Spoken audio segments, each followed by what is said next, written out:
What's up, gamers? I know this is a little bit late, but hey, I'm here now, so let's fall into the season.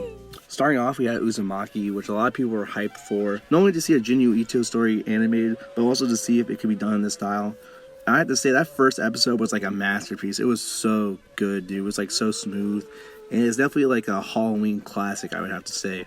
But a wise man once said the job was not over, and the rest of the series was definitely not a sweep. As there was definitely a drop in the quality of the show, but overall I still liked it. Those mosquito fucking bitches were scary as shit, I'm not gonna lie. And yeah, surely that was the only disappointment of this season. The next hype show we got was Dandadan, which surpassed all expectations. And one of the factors to that is that the show had its like own sense of like swag and style to it. And Saru Studios is definitely making a case for itself as like a new GOAT in the animation space. And for the show, I mean, there's nothing much to talk about. The characters, the animation, the fights, it's just all so good. Next, we got two GOATs returning with ReZero and Beastars. First with ReZero, that gave us an absolutely massive first episode.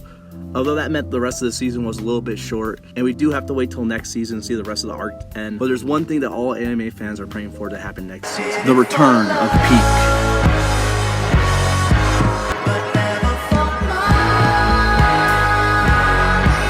Next, we got season 3 of Beastars, and I just have to say, Logoshi's just such a cool fucking character. I love him so much. He's such a goat. The animation's still great and has like a great sense of like weight to it. The only problem with the series is that it's stuck on Netflix, so no one knows about it or talks about Beastars.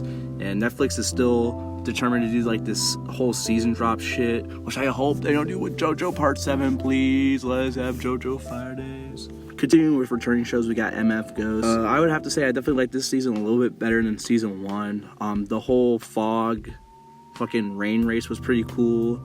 It was a little bit more going on and more interesting to it. But besides that, there's nothing really special to the show. It's definitely you like it or you find it boring type thing. Next, we got Gun Gale Online Alternative Season 2. I liked the first season. It was a nice little like side story from SAO. And for the second season, there's really not much that goes on. It's like pretty boring. Unless you like Gun Gale Online, I don't know why you would watch this season. Next, we got season 5 of Is It Wrong to Pick Up Girls from Dungeon. This season was a slower season, but it's done something I've never seen in anime before. It has a whole gaslighting arc, which is pretty epic. Although I wouldn't mind this gaslighting. Well, it's all for love. Huh? I love you so much.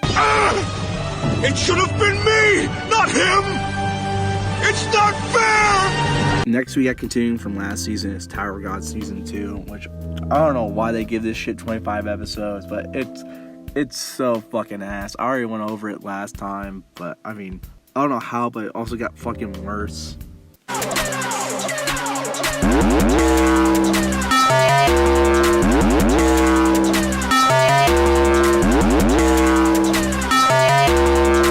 One saving grace to this season is that Rack is here, and he's still such a cutie. Also continuing from last season, we got 2.5 Dimensional Seduction, which I have to say the show is some otaku propaganda bullshit. Nah, fuck that shit! First off, he has his anime club, and he has like a whole club room to himself, where he just makes it to like a goon central in there. But then this girl shows up, and of course, for some reason, she cosplays like his favorite waifu, and then she actually likes him, but whatever. Then they get him a whole harem, you know, whatever.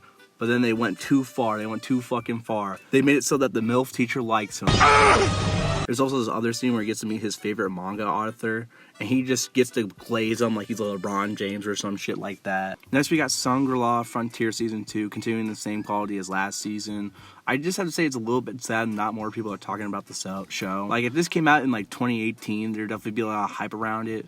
Well, that just shows the state of like isekai in 2024. Talking about isekai, all the original isekai of this season is pretty trashy. First starting out with Let This Grieving Soul Rest. One of the things about this isekai is that it does this strange thing for like the first couple of episodes where it'll have like an intro OP, then do an intro for the episode, and then do like another OP. I mean, check this shit out. でさ、ストレンジグリーフってなんて意味？え、分かってなかったの？嘆きの亡霊です。ティノに任せて楽したい。 Another thing this show will just do is just have like random shots of like just girls' asses for no reason. And besides that, there's nothing else to this show. Although I do like the MC. I like how he doesn't give a shit about anything. Bro knew he was in a dog shit isekai. Next we got Most Notorious Talker, which is going for like an edgy like 2010s type vibe for anime. And usually I eat that type of shit up, but to be honest, this show didn't really do anything much for me, which is especially bad when you got like characters looking like this. Like you get characters when you get characters looking like this, and some of the fights are pretty good. But besides that, I didn't like the show that much. Also, there's like this random, like on episode 6, like random like redo of a healer moment. Next show we got, I'm gonna be honest, I forgot the name of. I only watched like 6 episodes of it, and the MC just like pissed me off. His whole thing, he's like a loner, where he wants to be like alone. So like anytime he interacts with anyone like from his class, he's just like a fucking like dickhead to them. And lastly, we got season 2 of Blue Lock, which if you've been keeping up with the anime community, you probably heard people complain about like this season's animation. And yeah, it's pretty bad. It like looks like a slideshow every time. Somehow they managed to have less animation than season 1. But I kept watching the season because everything else around it, like the whole U20 match was so good. Like the characters, just everything was so goated. And then the last episode, like the last 5 minutes, actually had an animation for once. And I'll be honest, I wasn't even fucking like happy watching this shit because it just pissed me off so much. Like I swear to God, if they just had like 50-70% of this animation the whole time, like this whole season would have been like peak, dude. It would have been like anime of the year.